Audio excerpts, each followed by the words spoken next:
Je n'achète plus de churros, je les fais à la maison. Pour commencer, je vais ajouter 2 tasses de lait,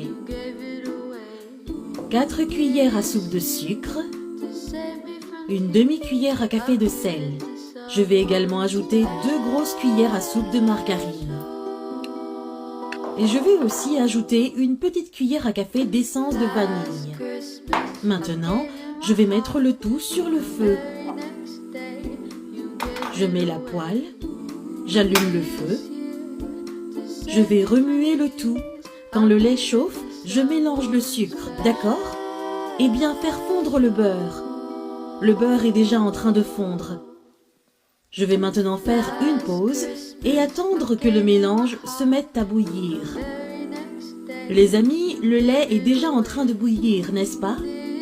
Je vais maintenant ajouter la farine de blé petit à petit, 3 tasses de farine de blé. Je vais remuer et baisser le feu. Nous allons faire une sorte de pâte à pilon, n'est-ce pas? Mais il s'agit en fait d'une pâte à churros. Très facile, très pratique. Nous allons ensuite mettre le reste du blé ici. Nous allons remuer jusqu'à ce que la farine soit bien mélangée.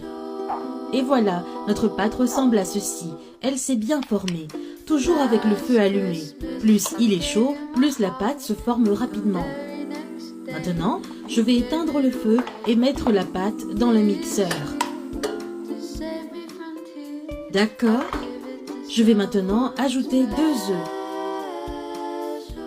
Et je vais mettre la palette du mixeur ici. Nous allons commencer cette pâte à basse vitesse, puis nous l'augmenterons.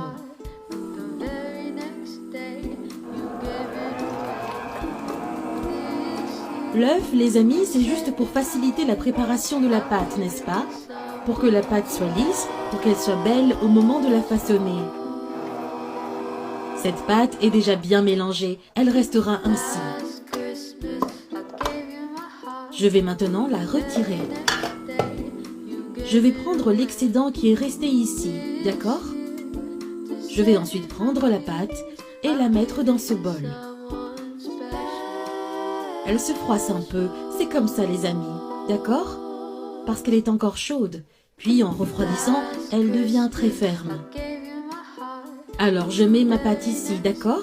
Ensuite, avec une bouteille en PET, j'ai coupé le fond ici et sur le couvercle, je l'ai fait à l'aide d'un couteau chaud, d'accord? J'ai fait une petite étoile sur la pointe. J'ai continué à la couper pour obtenir ce résultat. Maintenant, je vais mettre la pâte à l'intérieur de la bouteille, d'accord?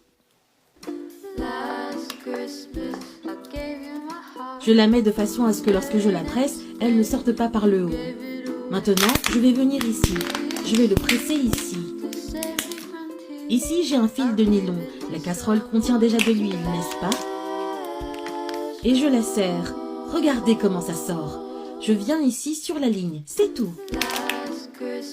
Cela ne demande qu'un peu de force. J'ai déjà pressé la moitié de la pâte. Maintenant, je viens ici dans les coins et j'enlève la ligne. Je vais maintenant l'amener jusqu'au cuiseur. Je vais allumer le feu pour que l'huile chauffe et quand elle commence à brunir, nous commençons à la retourner. Nous avons donc déjà chauffé et commencé à frire. Il nous donne une sorte de roux. Ensuite, quand on voit que c'est bien doré, on l'enlève. Et voilà, nos churros sont déjà dorés. Je vais éteindre le feu. Je vais maintenant les retirer. Je vais l'égoutter ici.